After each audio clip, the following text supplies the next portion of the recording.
Dario Sanna, stagione quasi al via, oggi i ragazzi si presentano all'amministrazione. Sì, volevo ringraziare il sindaco Andrea Celeser e l'assessore allo sport Stefano Serafin per questo invito. Era importante che due persone così importanti del comune di San Donà di Piave conoscessero i ragazzi che sono qua già 6 settimane. Proprio in quest'aula in questa sala abbiamo presentato l'acquisto del diritto di Serie A, mancava un secondo passaggio che era quello proprio della conoscenza di questi ragazzi che ormai vivono e si allenano e sono parte integranti di questa bellissima e tranquilla città.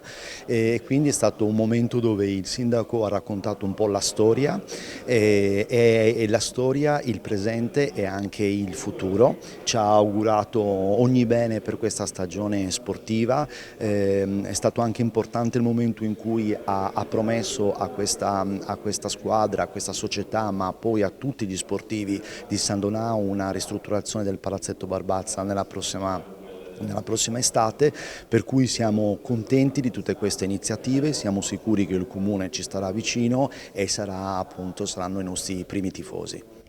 Poche settimane al via, com'è l'entusiasmo dei ragazzi?